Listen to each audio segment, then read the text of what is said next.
छोटा सा गांव था जहां एक पुरानी हवेली थी जिसे लोग सापित हवेली कहते थे।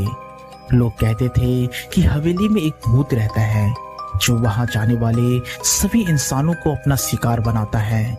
हवेली के आसपास का इलाका बिल्कुल सुनसान रहता था और कोई भी उस तरफ जाने की हिम्मत नहीं करता था। कहानी की शुरुआत होती है राम और सीता से, जो नए नए शादीशुदा थे और एडवेंचर के काफी शौकीन थे। दोनों ने सुना था कि उनके गांव के पास एक हॉन्टेड हवेली है और वो इस मिस्ट्री को सॉल्व करने का सोच रहे थे। राम एक फोटोग्राफर था और सीता एक राइटर। दोनों ने डिसाइड किया कि वो उस हवेली में जाएंगे और वहाँ की चीज़ों को एक्सप्लोर करेंगे और क्या वहाँ की मिस्ट्री है इसको भी सॉल्व करेंगे। फिर एक दिन यही सोचकर राम और सीता ने अपनी यात्रा की शुरुआत की और इस यात्रा में वो अपने दो दोस्त संजय और प्रिया को भी साथ कर लिए, जो उनके एडवेंचर में साथ देने को तैयार थे। सभी ने अपना सामान पैक किया और गांव से उस हवेली की तरफ चल पड़े।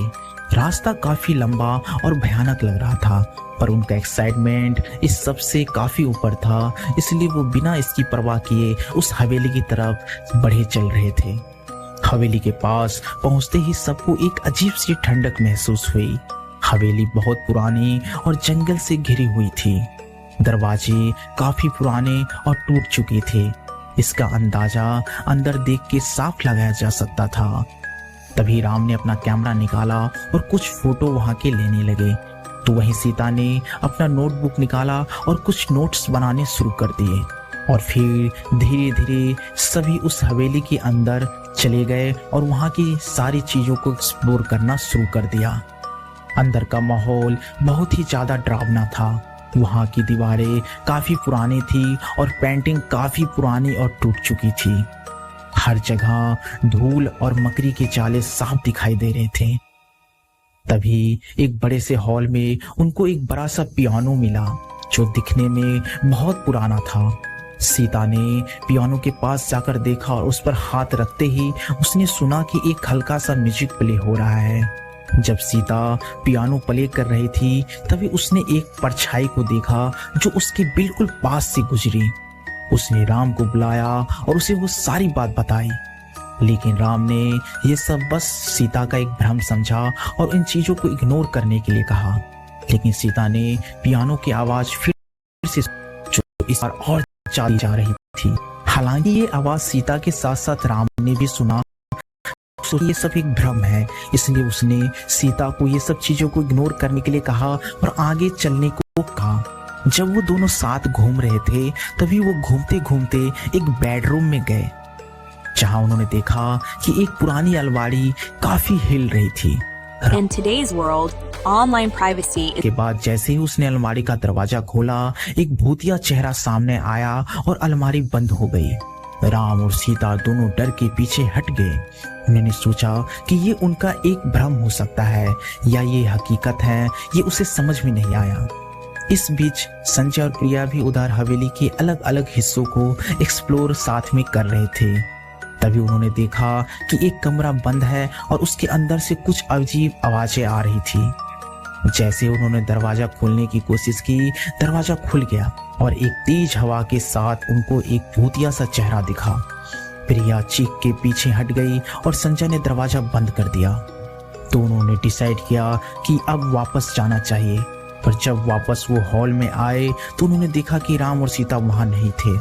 उधर राम और सीता अब अलग अलग घूमकर अलग अलग कमरों को एक्सप्लोर कर रहे थे। तभी राम को लगा कि सीता उसे बुला रही है। उस आवाज की तरफ वो चल पड़ा।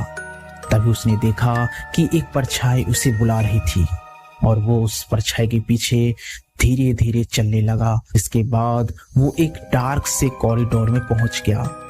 उधर सीता को भी लगा कि राम उसे बुला रहा है और वो भी एक अलग डायरेक्शन में चल पड़ी। राम जब उस परछाई का पीछा करते हुए आगे बढ़ रहा था तो तभी उसे पढ़ना शुरू किया, तो उसे पता चला कि इस हवेली का मालिक एक काफी क्रूर आदमी था जो अपने नौकरों और अपने बीवी बच्चों पर काफी जुल्म किया करता था और उसी क्रूर मालिक का साया इस हवेली पर मौजूद है और इस हवेली को कंट्रोल कर रहा है। इधर सीता को भी एक पुरानी फोटो की एल्बम मिली जिसमें हवेली के मालिक और उसकी फैमिली की फोटो थी। उसे देखते ही फोटो में उसे एक अजीब सा डरावनापन नजर आया। उसने समझ लिया कि वो सब अब भूत बन चुके हैं और हवेली में फंसे हुए हैं। सीता ने ये देखकर आगे राम को ढूंढना शुरू कर दिया और फिर थोड़ी ही देर के बाद राम और सीता ने फाइनली एक दूसरे को ढूंढ लिया और उन्होंने संजय प्रिया को भी ढूंढकर एक साथ कर लिया। जिसके बाद सभी ने मिलकर डिसाइड किया कि वो इस हवेली से निकल जाएंगे। और तभी उन्होंने देखा कि हवेली के दरवाजे बंद हो चुके हैं और खिड़की भी अपने आप लॉक हो चुके हैं। और तभी एक तेज हवा का झोंका आया जिसके साथ एक बड़ी ही डरावनी आत्मा उनके सामने आई और उनसे कहा कि वो सब यहाँ से जिंदा नहीं जा सकते।